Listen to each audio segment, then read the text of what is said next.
Welcome to this very special screening of Jesus Camp, a film many of you may know has been nominated for an Oscar this year for Best Documentary. So this is quite a... My name is Judy Muller. I teach broadcast journalism next door at Annenberg School for Communication. And there are quite a few journalism students here tonight as well, because we have that crossover when we do documentary. I'm honored to be filling in tonight for Diane Winston, the Knight Chair in Religion and Media, and the person responsible for bringing this film, and just as important, the filmmakers here to USC. Diane was able to be here tonight because of conflicting demands, but we thank her and the Knight Foundation and her colleague, Lisa Baker, who's been running around like crazy getting you all in, for making this event possible. We also want to thank our other sponsors before we start. Michael Renoff and the School for Cinematic Arts for this space, which is very nice. The Center for Religion and Civic Culture, especially Brie Lascota for administrative help. The Jesse M. Unruh Institute of Politics, and Jennifer Sachaki for organizational help. The Office of Religious Life for helping with the publicity. And we especially want to thank filmmakers Heidi Ewing and Rachel Grady, who are standing back there, for making the trip. I will tell you more about them after we see the film. Please stay afterwards if you'd like to participate in a conversation with Heidi and Rachel about their work. And now, I invite you to enjoy the film. Rachel and Heidi completed the critically acclaimed feature documentary, The Boys of Baraka, released theatrically by Think Film and broadcast on PBS. Made over 4 years, the film follows a group of resilient boys from inner-city Baltimore who leave home to attend an experimental boarding school in Kenya. The film was the recipient of numerous festival prizes and was honored with the 2006 NAACP Award for Outstanding Independent Film.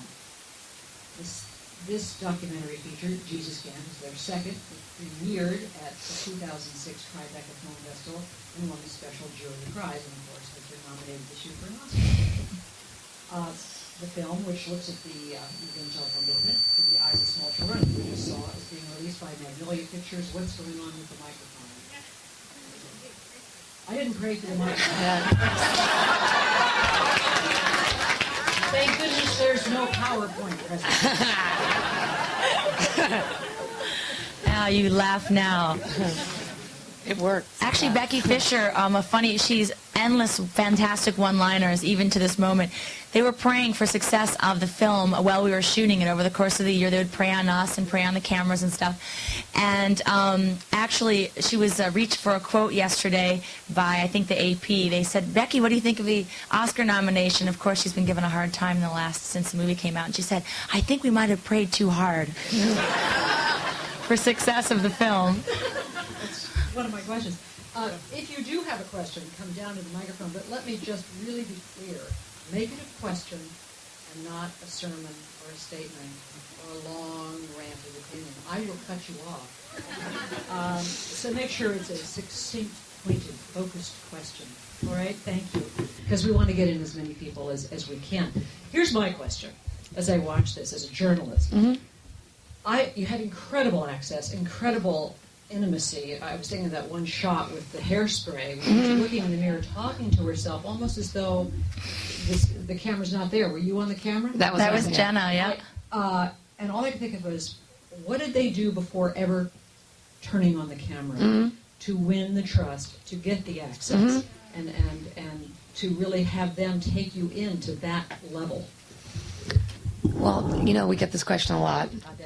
And, it was not more challenging than to get the people in this film's trust than other people we've done. No.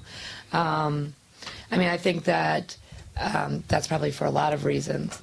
But as far as getting someone's trust, I think that I was also a journalism student.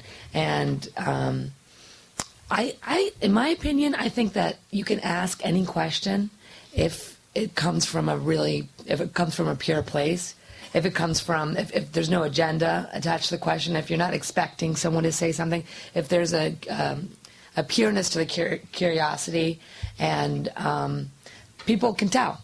I think people know, if you're legitimately want to know about their individual personal experience, they'll be open and honest with you. And of course, they're proselytizing too, so they want to get their message out. Well, yeah, I mean, their life's mission is to bring as many people to know about Jesus Christ as possible. So, this is a good medium for them. They had something to get out of it as well. And also, just to add to that, I also think that, we came as outsiders, and I think that was helpful. Neither of us are born-again Christians. Neither of us are church-going people. We were honest about that. We were honest with a lot of the things we didn't know. It was clear to them that we were on our own journey of understanding and learning. I think that helped because we didn't come in with an agenda. It was a learning experience the whole time. I think that was helpful for the trust. And also, we made it clear that, we needed them to get the story right. So we put a little responsibility. I think when you put a little responsibility on the subjects, that they're not just bystanders or victims or, non-participants, it was clear to them that we wanted to get this right.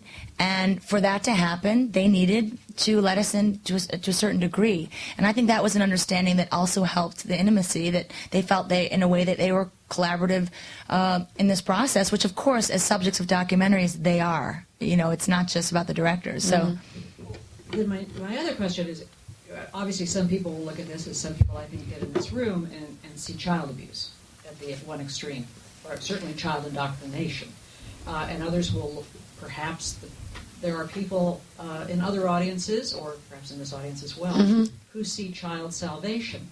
How did the people in the film react to it after they saw it finished? Well, we make it a point to always show our films to the subjects at least a month before the public sees it. We go to their homes with a DVD or VHS, and we sit down and show the film and discuss it.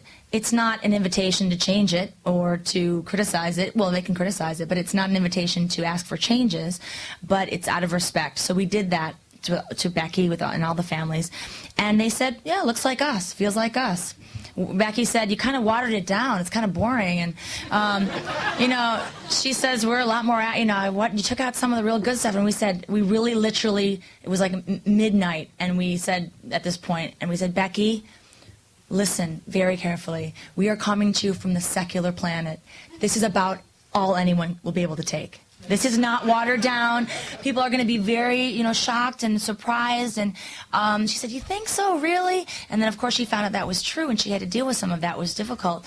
But the short answer, that was the long answer, the short answer is they stood by the film, felt they were accurately represented, except for Ted Haggard, who always hated the film. Was that an amazing piece of luck? Yeah.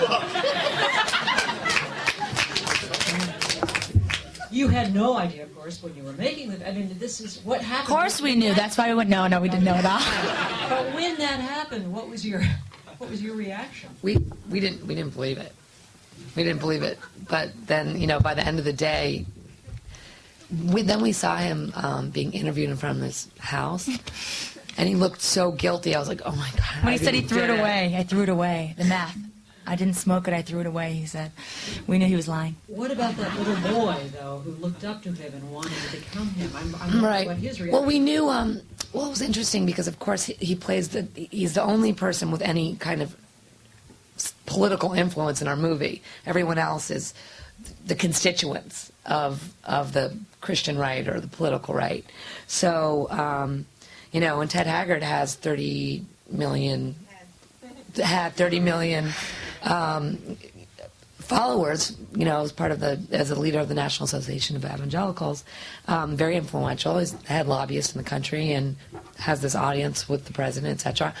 And it was totally surprising to us that when he did have that meeting with this kid, that he was kind of competitive with him, and that he seemed so cynical. Obviously, Levi believes that the reason that he is leading the life he's leading is because he's anointed by God, and he's got a duty to do something. Whereas he was so crass in his advice, and that look on Levi's face for us was sort of, we always call that scene, it's the cynic meets the believer. And he's a kind of person that gives a lot of people a bad name. Actually, his parents, when we called them about after the Ted Haggard scandal came out, I wasn't sure how it all went down. They weren't going to tell him all the specifics. They weren't. His father was like trying to figure out how to break the news to him, explain to him. I mean, there's a gay prostitute in Denver, and there's a massage, and there's drugs, and it's a lot to tell. So I don't actually know how it was completely spun at the end, except that he had problems and had some demons and things like that. Although when we talked to the adults about it, and no one was smug about it. I mean, obviously, when someone like him takes a hit, it's bad for all evangelicals, so they're not thrilled about that. Was there ever a moment when you were shooting, especially some of the more passionate, where the children are crying and they're believing that they're sinners, I mean, was there ever a moment where you just felt this is really Too much? Yeah, I mean, somebody should stop this. These children are being hurt. Well, every time that was happening, their parents were there. So I saw somebody kind of wince at that. I mean, speak up. Why did you find my question offensive? Yeah. Okay, explain. I did. I think that,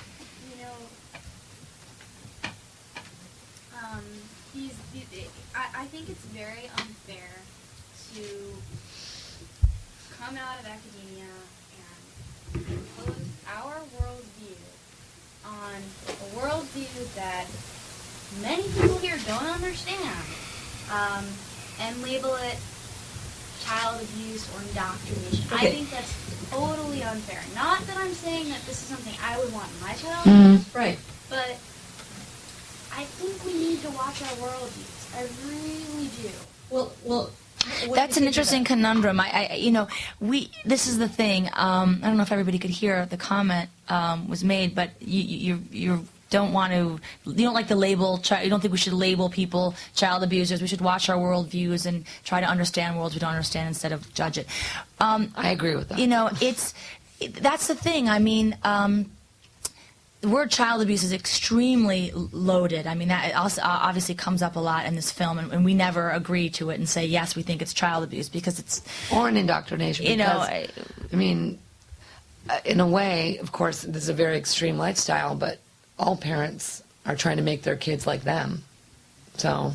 And we made a film called The Boys of Baraka last year, and these kids, had maybe one mom at home or grandmother, a lot of times running the streets freely, very little discipline, terrible schools, not enough to eat, no fruit and vegetables, millions of things about living in the inner city in America. And these kids had so many more advantages than the kids in our last film. They were well fed, they were clean, they were loved, they were so loved. So, and it was, you have to ask yourself, really, who's better off? I mean, it's a tough question when you compare the two worlds. These kids are better off. So, but then someone else would say, but they've got no freedom of thought, and they're going to have problems later on in life. That's yet to be determined. So it's a very, very tough question. I think your initial question was, did we want to stop it? I mean, it was very difficult to watch at times because we didn't. It was new, and Jenna and I were on a shoot once. It was with the plastic fetuses, that anti-abortion rally, and we had little tiny rules among the crew, which don't look at each other strangely, and let's discuss things later and try to process things later, but right now just get the scene, because we can discuss our feelings later. And that was really important to making this film, that we would process all of that later on in the privacy of our own hotel room, and in the meanwhile try to capture the scene so that you as an audience could feel like you were also there. So that's how we dealt with that. There's a question, yes, right here, and then you next. It was very disturbing to see these 7- and 8-year-olds feeling that they had to repent. And I was wondering, it never really showed on screen, what were they actually repenting? Did you ever get any of their testimony, what they felt they had done wrong in their life that they needed to repent for? Well, I mean, not to get too into the theology, because I can't support it. I don't know everything about it, but definitely, according to Becky, when we discussed it with her, we all have something to repent for, because there's original sin. So we're all sinners. So even a child is a sinner in the basic, in 101. We all have that problem. But you know what? This woman said something really interesting yesterday, actually. I'd never heard it before, so I'm just going to repeat it because I thought it was interesting. But she was in an audience yesterday. We showed the film in Santa Barbara at a university there. And she was from Alabama, and she had gone to church camps her whole life. She was Pentecostal. She'd gone to very conservative Christian camps growing up. And she is no longer a practicing Christian, at least like that. I think she probably goes to church, but not like this, not so regimented. And she says she thought the kids were crying in the film because they couldn't feel it, because they couldn't feel a connection with God, and it made them feel so ashamed. And I had never thought about it that way, and I thought that was really, really interesting. She said that's why I used to cry. But anyways, it's interesting. Being accepted, but not being able to. Well, just can you imagine? I mean, like the one scene with that we have of the only child that shows any dissent, and he's this incredibly brave kid, and he tells everyone, sometimes I have doubts, and everyone looks at him like, shut up, And the kid who read Harry Potter over at his dad's house. Right. Little cracks in the foundation, the Harry Potter book. Yes. Why did you choose to use that disturbing, unnerving music over the Jesus camp footage? I felt like it was kind of manipulating us, making sure we saw it in a certain way, like those people are evil. Okay. The music, honestly, it's the bane of our existence. Let me tell you a very sad story. No, I won't tell you a sad story. I'll tell you, we actually had a different score to this film. When we opened at the Tribeca Film Festival. Completely different music. Totally different. Not one thing remained. A couple things remained. And we felt that it was everyone thought it was too creepy. We always thought it was too creepy. It was commenting on the scenes instead of experiencing the scenes. And so we spent our own money and tried to correct that by hiring 2 other composers. We like the music, number one, now. We think it's right. But I have to say that this is the kind of film where it seems that the audience is looking so desperately for the director's point of view on how we must really feel. I mean, they can't really be taking these people seriously, that they're listening so much harder than they would in any other film. That might not be what happened. He disappeared. To you. You might really just think it's creepy on its own. But I suspect part of it is looking desperately for we must really think they're creepy. We are artists. We're visual artists. We don't make the news. We do have we do have dramatic intent. We are making a movie. You do build tension.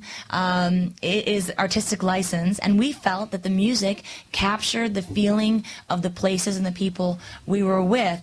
The people in our film didn't like the first music, and they liked this new music, by the way. They thought the first music was creepy, and we did too. And then the new score, they actually say, hey, you got it right. It feels sort of ethereal and spiritual and whatever. But it's one of those things where we should have just not had any music or whistled or something, because it's one of those things we just couldn't win with the music, because some people do have that criticism. We think it works, but. Yes, ma'am. Jesus Camp struck me as being a bit like a Christian madrasa, and Becky does refer to the fact of websites about Palestinian schools, etc. Did she ever mention anything of taking techniques from other religions, Islam, other places, to use in Jesus Camp? No. Fair enough.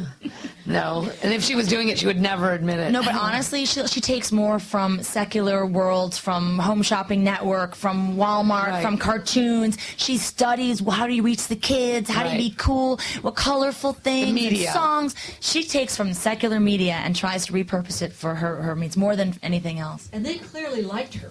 Oh, they love her. Yeah. When she They was love there, Pastor Becky. The whole Yeah. thing, you got a glimpse of some of the humor that would go back. Yeah, I could see Yeah. that. Oh, yeah. I mean, she's a trip. Yes, sir. Yeah, the most disturbing moment for me from a political standpoint was kind of slipped in at the end in the discussion with the radio DJ there when the minister seemed to let slip that she was kind of dissing democracy. Right. And I wonder if you picked up any more of that sentiment among the adults, that was kind of an agenda underlying some of this. I know Chris Hedges has an entire book now. Yeah. When that's the fundamental premise of You his, mean about dominionism? Yes. Besides smashing the mugs, you mean? Right, the government mugs. I have to say that came out in subtle ways, mostly, I think, in the homeschooling that we witnessed. And we shot a lot of homeschooling. We only used one. We only put you guys through one scene. But also Tory's mom, the little breakdancing girl, we shot a lot of homeschooling with them as well. And they have they call it providential history books. And it basically focuses on sort of the Christian founding fathers and what they really meant, and to keep reminding the kids that we were founded as a Christian nation and the founding fathers were Christian. And the intimation is always that the separation of church and state was not intended by the founding fathers. It was a misunderstanding. That's how they spin it. Same, and that evolution, evolution, that Darwin recanted on his deathbed, and all these, that it was. There's a lot of.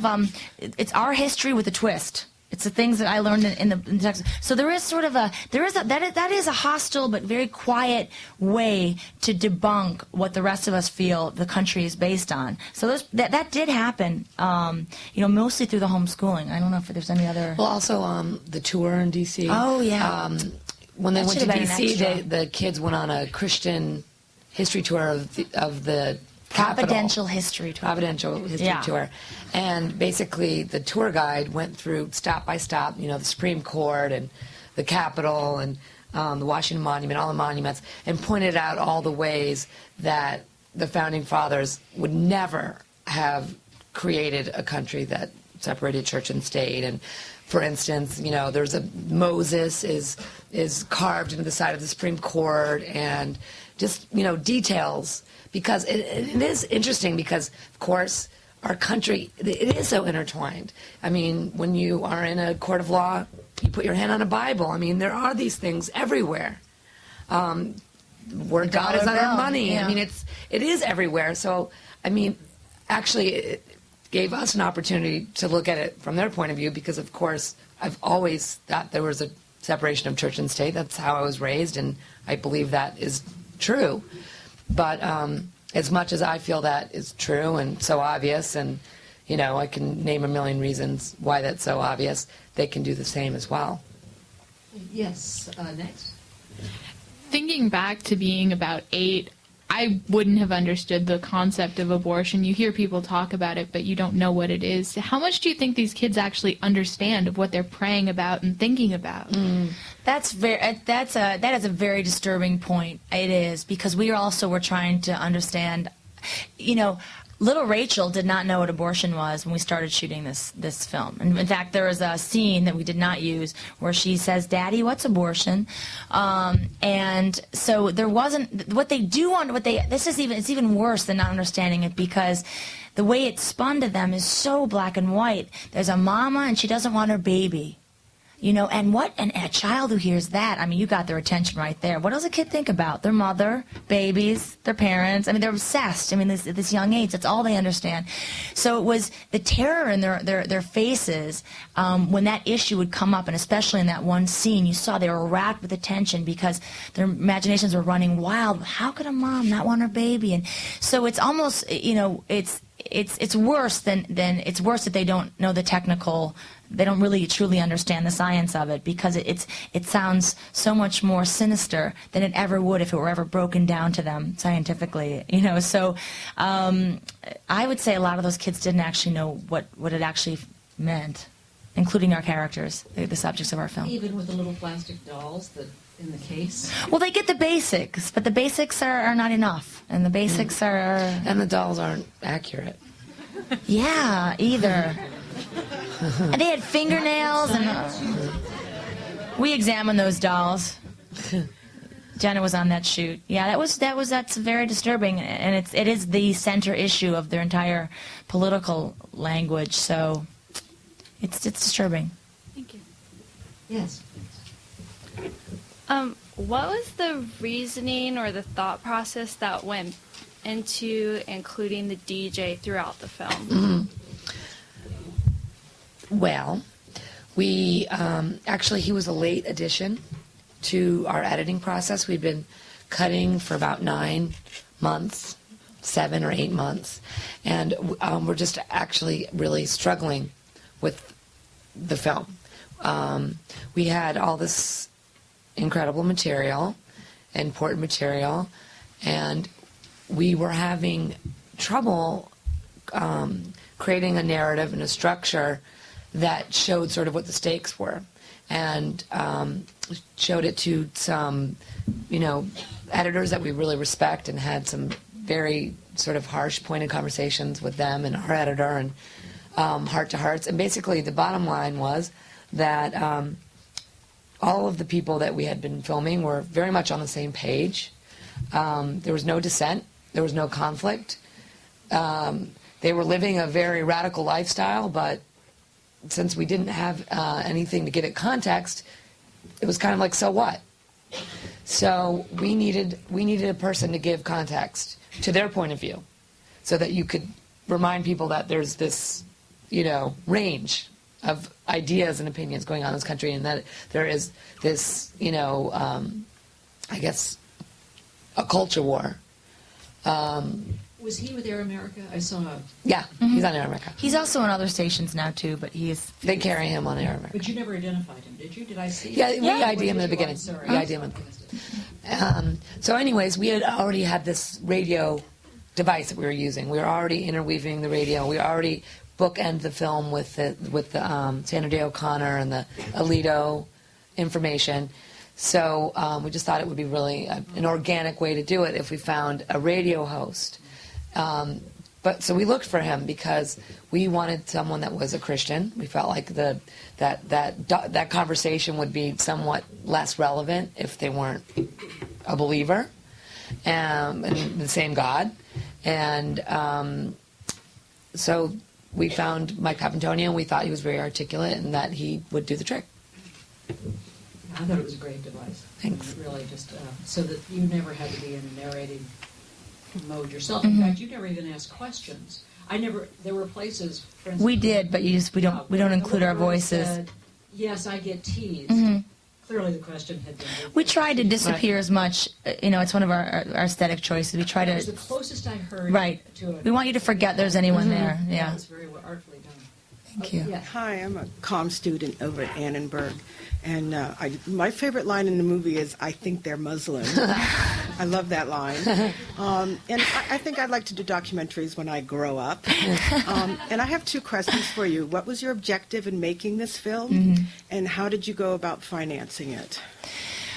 Well, objective is tough because we started out just researching a film on child preachers and children of faith, and to understand that better, because our last film had an 11-year-old African-American child preacher in our film, and we couldn't get him out of our mind. So we started out with an idea just to develop it and to research, and then in the course of our research we heard about Becky Fischer and her ministry, and as soon as we met her we knew there was a movie.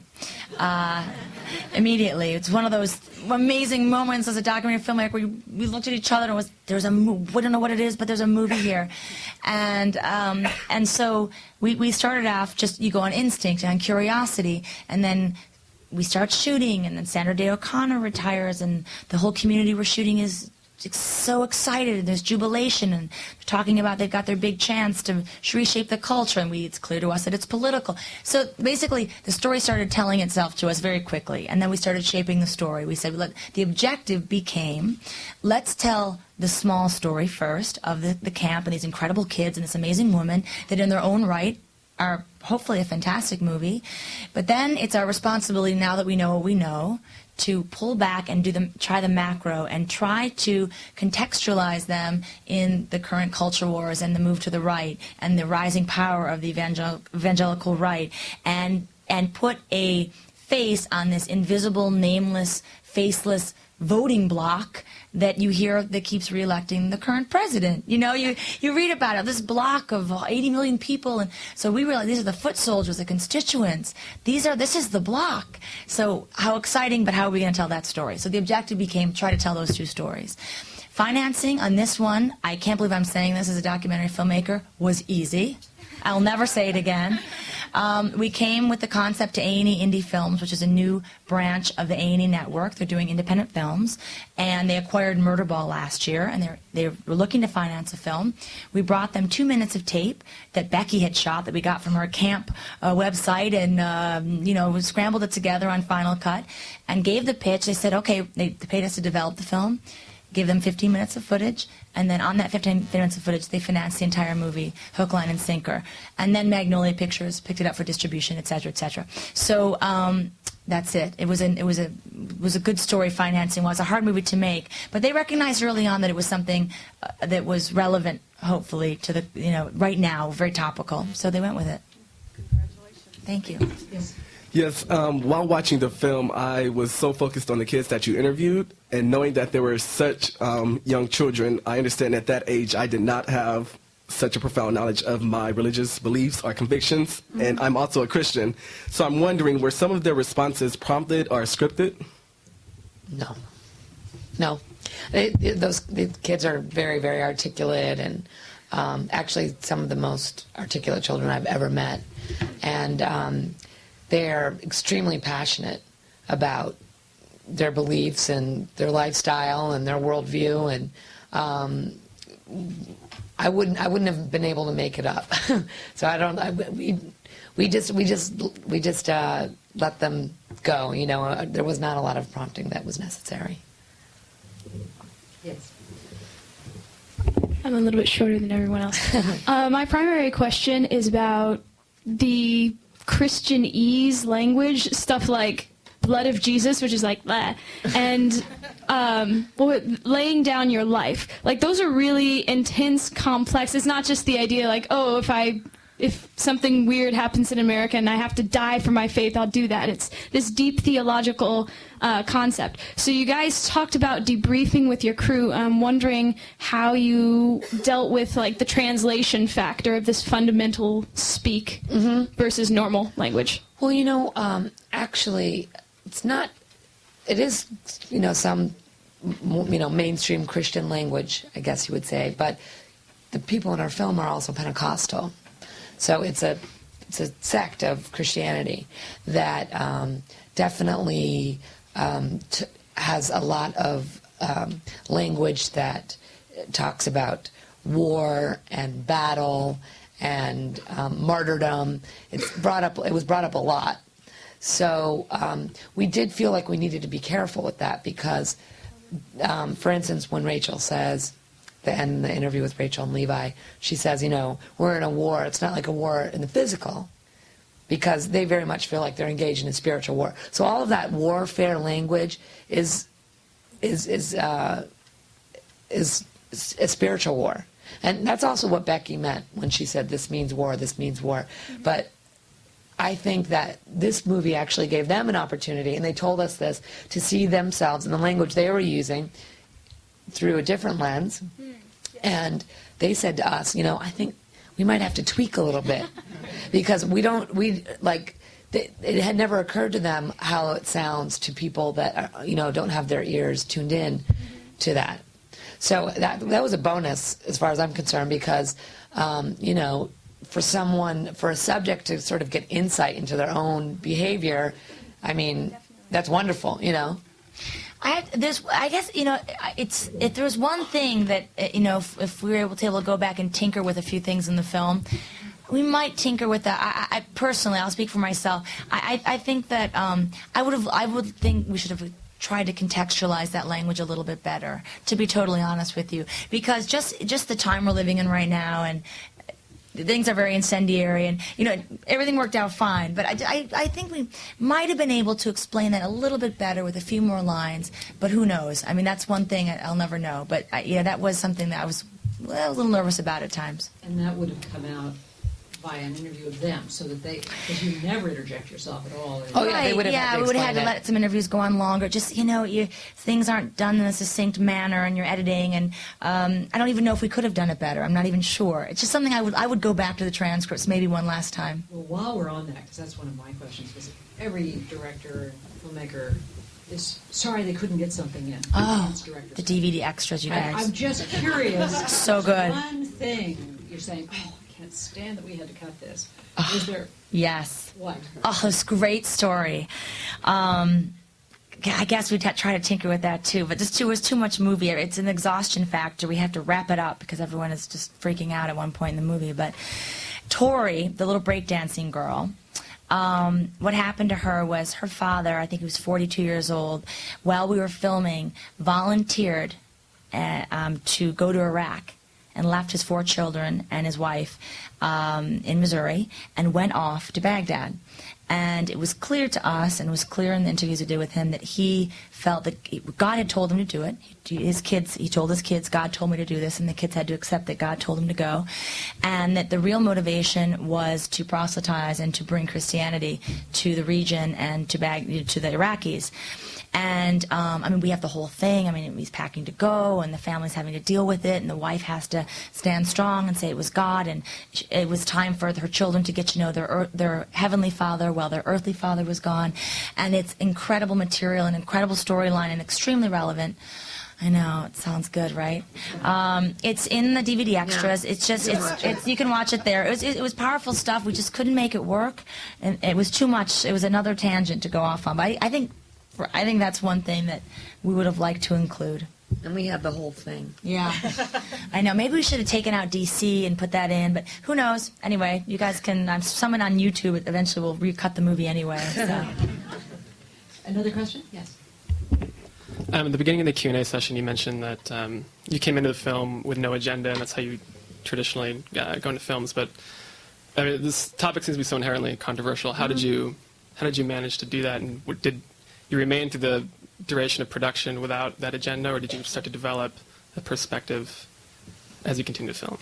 Well, I wouldn't say agenda was built, but I think we started realizing how many people this affected, that this wasn't just about a little camp in North Dakota that a couple hundred kids go to, that this was sort of a metaphor or symbol of something that was really enormous and growing in this country and is affecting all of us in a way.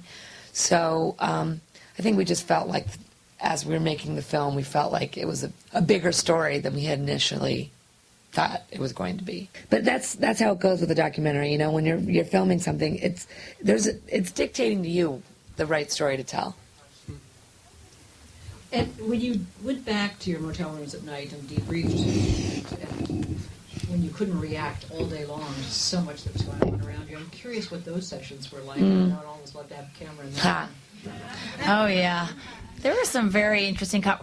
first of all, this film was shot entirely by women, by Jenna Rocha and Mira Chang were the main cinematographers, and they're also friends of ours, luckily, so the 4 of us had something beyond just a working relationship, which I can't tell you how valuable that is for long hours and loyalty that everyone showed on this project, because it was very difficult. Not very glamorous. Not very glamorous. We all stayed in bunk beds at camp, the 4 of us, and with mosquitoes, and it was fun for about 11 seconds.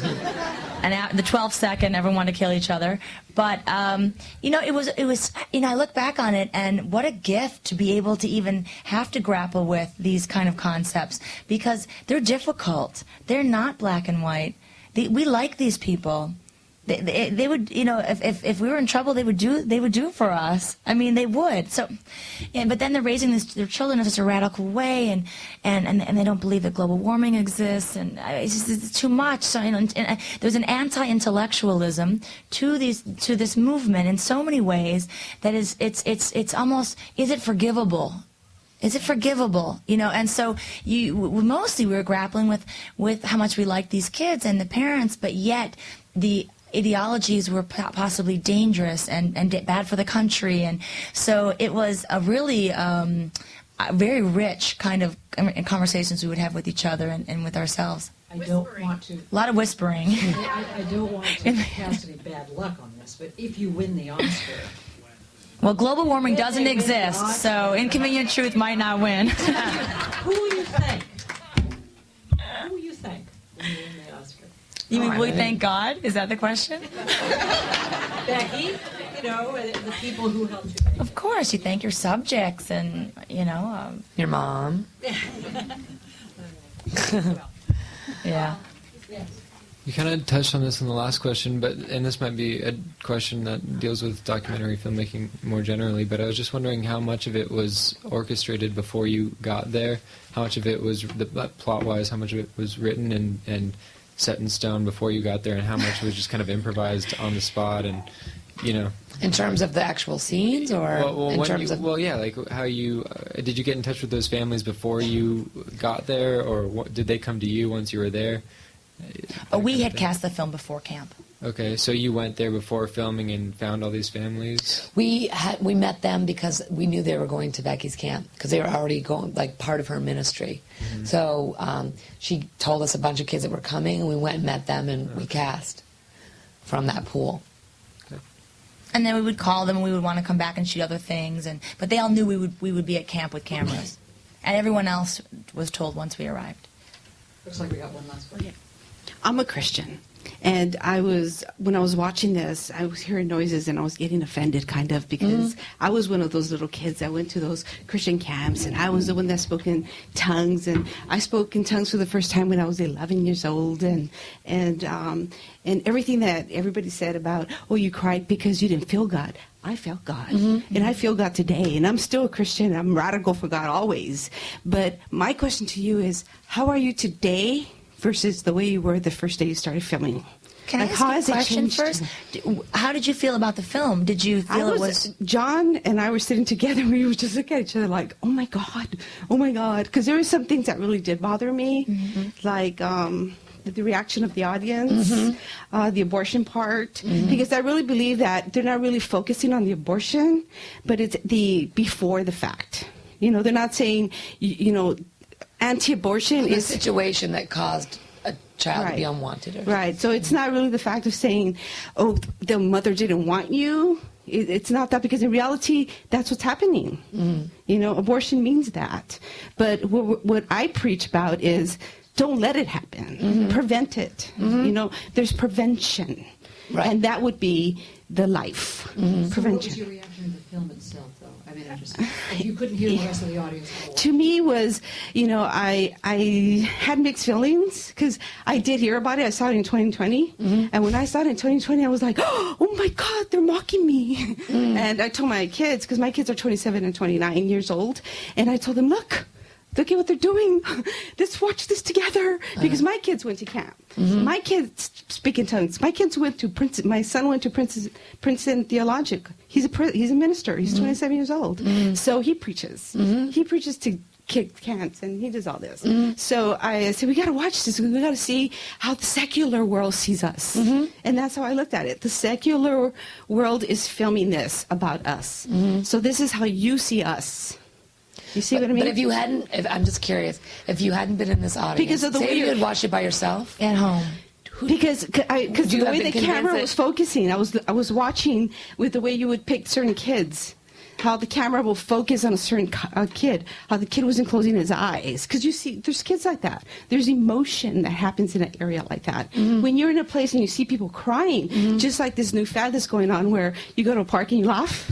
And you start laughing, and then everybody starts laughing. Like if I start laughing, I could probably make this whole group start laughing. Right. That's exactly how it is in a room when their spirit falls and you start crying. People cry just because they see you crying. You start crying. You know what I mean? So when the camera was focusing on certain kids, it could be that child didn't know what was happening and was emotional. You know what? I have to say that after making this film, I'd like to tell you a couple things. First of all, I'm not more cynical than I had started. I think I am less cynical about religion, to tell you the truth, which is interesting, and also, I think a huge lesson that both of us learned is that faith trumps everything. That it is the most powerful force on earth, and it trumps everything. And so I agree with a lot of what you're saying, And also, I just want you to know, just if you were offended at all, that this movie was not meant to be an anti-religion movie at all, anti-Christian movie. It's not. I mean, there are audiences of evangelicals that see the film and really, really enjoy it and are saying praise Jesus now that during I've seen it. the whole film, like I said, when I saw the little spurts in 2020, I was like, oh my God, look at this, because they were focusing like, what are these parents doing to their kids? I know, the tabloids, it was yucky, it was some really of the way bad. it was. well, it's an easy film to exploit in that way, obviously, Right. because it's that was rough. It's there's a lot of salacious stuff, Right. You know? And I know that I was enforced. My parents are ministers, and they are founders of a church. But I never was forced. My fathers never said, you must speak in tongues. My parents never did what they did. What they said, you never. Everything was volunteer for Well, me. I think that you've just exhibited the very reason we make films like this is to provoke a discussion amongst people of different ideas and backgrounds and start the conversation, and maybe we'll learn something. That's why we make these films. So thank you for coming up. Sure. And I wasn't talking. going to do it, but I had to. Thank you. Thank you very much. Well, Thank you. thank you all for coming and being such a Thank good you. audience.